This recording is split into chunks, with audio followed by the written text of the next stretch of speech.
Well, now that GTA 5's multiplayer issues have, for the most part, settled down, I think the best way to demonstrate how much fun you can have in this game is to have an office session. What do you think? Sounds good, Hex. All right, let's go. Oh my god, who's that erratic Grand driver? Theft Auto Online is a completely separate experience to single player. It's a blending of free roam fun and set up multiplayer modes. After making a character, you're thrown into Los Santos and the mayhem begins. Man, it's good to finally meet you. I feel sick. I want to get out. You'll get out when you're dead. There are a few games that bring such a cross-section of gamers together, quite like GTA 5. Yeah, there's just something about a giant sandbox full of toys which inspires fun times. Come to me, I've got a bicycle. How many spare ones you got for that badge? Just the one. Now there's two. And I think it's because each time you sit down, just different stuff happens. Whether it's trolling and free roam. You read my mind. Did you see me get the knife out? No, I just assumed you would do something like that. Or competing in jet races, there's always something to do and someone to harass. Out in the middle of nowhere. I've quite rightfully received complaints from my neighbours this week from laughing very loudly in the wee hours of the morning. Much like any big online game, there's quite a bit to get your head around. Initially, menus seem fiddly and confusing. Trying to get everyone in a free roam can be tricky. And it does take around 10 hours of car stealing and drug running before you start getting more interesting missions. Later, homie. I enjoyed our transaction. Coupled with the launch issues and character losses, our initial impressions were fueled with frustration. But things run pretty smoothly now, and you quickly realise online really is about doing what you want, when you feel like it, with whoever wants to come along. And the best part is, shenanigans are around every corner. I'm gonna start the mayhem, everyone. This is a silly idea. I'm dead. I'm getting a lift. Oh, Jesus. Who's flying this? God. If you look to your left, you'll see the ocean, and oh! Do you fancy a round of golf while we're here? I don't think now is the time. We're fine. Keep it steady. Jump out now. We survived. Can't believe it. That's amazing. Grab it! Go!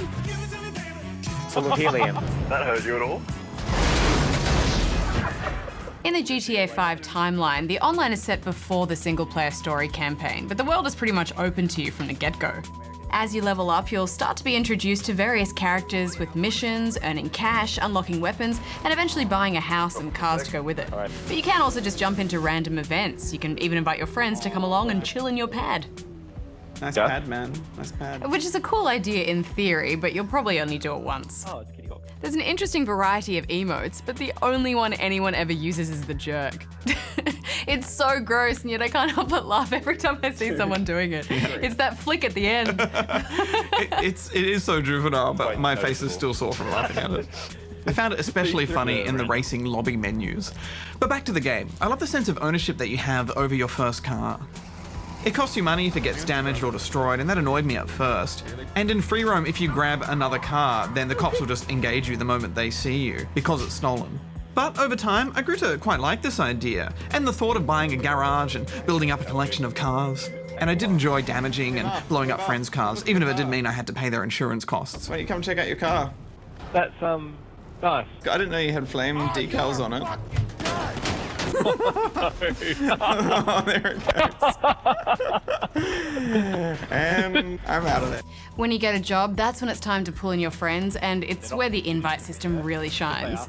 It is worth putting your matchmaking on closed by default, otherwise you will get flooded with randoms constantly. Yeah, randoms cannot be trusted. But then neither can we. No. There's a lot of griefing in general. What's going on there? Come on. Do you want to take a Down the road. shortcut? No shortcut. No, Do you want to get out of war? I found Hex's car. Hi. No, my going? cars are beautiful. I think our favourite of the modes so far is the motorbikes versus jets. Oh, I can just see these jets in the distance parking The around. feeling of a jet breathing down your neck as you race along the streets is so thrilling. Oh, damn. Oh, no. Here it comes, buddy. Yes, Yeah, that mode alone pretty much sold the online experience for me. But I was also a big fan of the dirt bike races and the jet skis. The vehicles just handle so well. I actually quite liked it when I ran out of lives because you'd go into spectator mode and it's just so good. You can do all the different angles and it's got filters. Spectatogram. Yeah.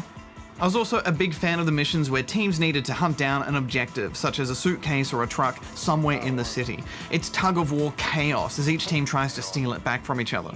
You know, I can't think of another game that lets you go from jet races to golf in just a few button presses. GTA Online is all about variety. The game doesn't quite encourage free roam mayhem as much as I'd like though, because deaths are very costly and it can make things a bit grindy. Yeah, I really enjoyed the co-op fights that we'd have in missions during the game, but I found that the weakest part of it was actually the deathmatch. I just didn't find it very fun because that lock-on is so good that shootouts were really about who saw the other person first. Yeah, I mean, Rockstar have admitted that they are very much developing the online as we play. There's things like new clothes and vehicles coming, but most exciting is the content creator, which will allow you to publish your own deathmatch, races, and capture the flag.